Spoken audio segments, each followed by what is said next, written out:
On February 2, 2026, a new United States and India trade deal quietly tied American tariffs to something most people never connect to their gas tank: India's appetite for cut-rate Russian oil. If India shifts even a fraction of its supply, the global oil auction can tip, adding invisible pressure to prices here at home. But what is really at stake when distant negotiations start moving gas prices? The evidence points to a hidden chain reaction, and it all begins with the receipts. On February 2, 2026, the White House and India announced a new trade framework that put tariffs and oil supply in the same conversation. The details arrived as an executive order signed on February 6, 2026, removing a 25% tariff on Indian goods that had been tied directly to India's purchases of Russian crude. The order took effect at 12:01 a.m. Eastern on February 7, 2026, and it spelled out compliance terms. If India resumes importing Russian oil, the tariff can snap back into place at the discretion of the U.S. Secretary of Commerce. The official language said India had committed to stop both direct and indirect imports of Russian oil, and it outlined a plan for India to buy $500 billion in U.S. energy products, aircraft, and technology over the next 5 years. The joint statement between Washington and New Delhi was more cautious. It confirmed the intent to expand trade and defense ties, and it referenced large-scale purchases, but it left out any explicit mention of Russia or an outright oil ban. Indian officials, when pressed, pointed to energy security for 1.4 billion people as their first priority, and they declined to confirm a full halt to Russian imports. Commerce Minister Piyush Goyal deferred questions on the oil commitment, and the Ministry of External Affairs emphasized the need for flexibility in sourcing energy. This policy backdrop did not appear out of thin air. In November 2025, U.S. sanctions pressure on Russian oil escalated, with Reuters reporting tightening compliance risks for counterparties. That sanctions clock, ticking through late 2025, set the urgency behind the February trade deal. The result was a clear date-stamped record tying tariff relief to India's crude sourcing, backed by executive orders and official statements, and the ongoing risk that any reversal could bring tariffs roaring back. Brent is the name you hear when oil prices make headlines. It is the global auction price, the number traders use as a reference for most barrels sold around the world. But not every barrel trades at Brent's price. Urals, Russia's main export blend, usually sells at a discount. That gap is not just about oil quality. It is shaped by sanctions, shipping costs, and the risk of running afoul of Western rules. Urals contains more sulfur than Brent, making it harder and more expensive to refine. That alone knocks a few dollars off the price. Since 2022, Western sanctions have added a new layer of complexity. If Russian crude sells above a certain price set by the G7 price cap, buyers can lose access to Western shipping insurance and financial services. To keep barrels moving, sellers cut deals. They offer Urals at a deeper discount, compensating buyers for the extra hassle and risk. India, as one of the world's largest crude importers, has been a major customer for these discounted barrels. In late January 2026, Reuters reported Urals cargoes headed for India at a sizable discount to dated Brent. That discount, sometimes $10 or more per barrel, reflects not just the oil itself, but the price of navigating sanctions, longer routes, and insurance hurdles. It is a moving target, widening when demand weakens or compliance risks rise, narrowing when buyers feel bold or sanctions ease. The U.S., meanwhile, is a major oil exporter. Its barrels compete in the same global auction. When India buys more Urals, it puts less pressure on other suppliers. If India steps back from Russian crude, those discounted barrels need new homes, and the price gap can shift quickly. The difference between Brent and Urals is not just a technicality, it is a live signal of how sanctions, policy, and market risk get priced into every barrel. Each barrel of Russian oil bound for India does more than cross an ocean. It runs a gauntlet of distance, paperwork, and risk. The journey begins in ports like Primorsk or Novorossiysk, where crude is loaded onto tankers that often face a choice: transit the Suez Canal with its tight passage and security checks, or take the longer route around the Cape of Good Hope. A Suez transit can mean a 6-week voyage.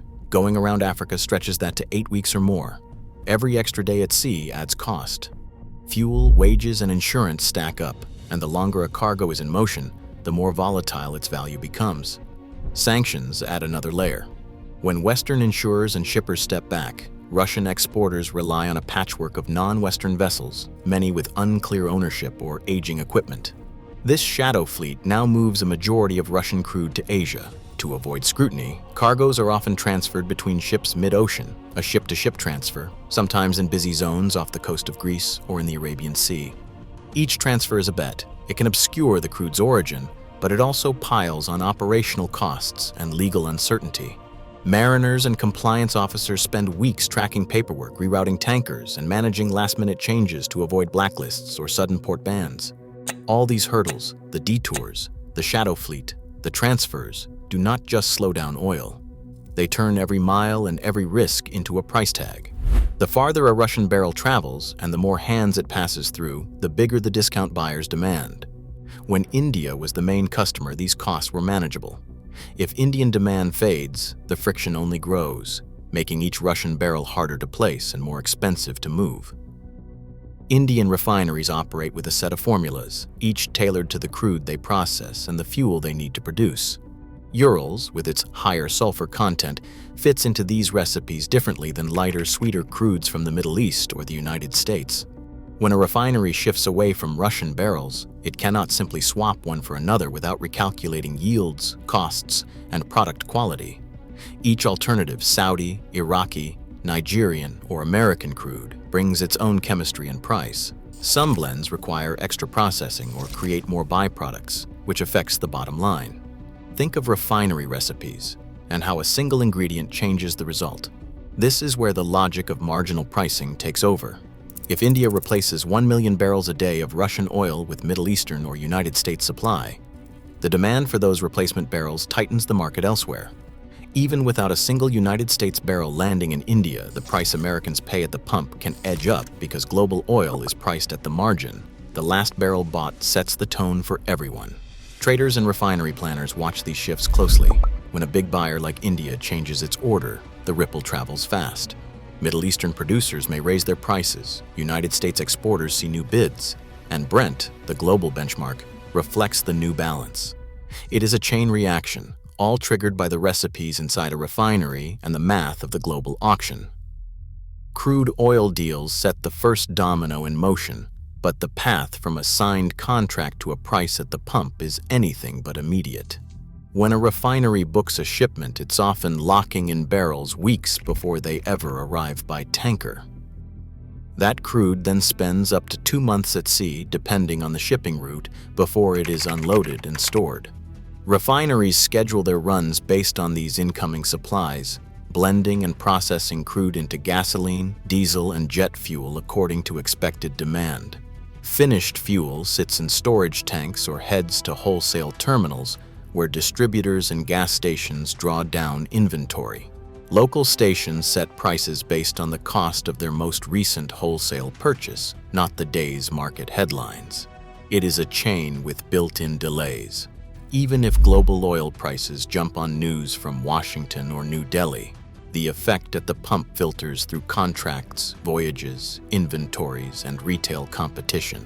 For most drivers, that means weeks can pass before a distant deal or disruption shows up in the numbers on the sign. 2 paths now stand out.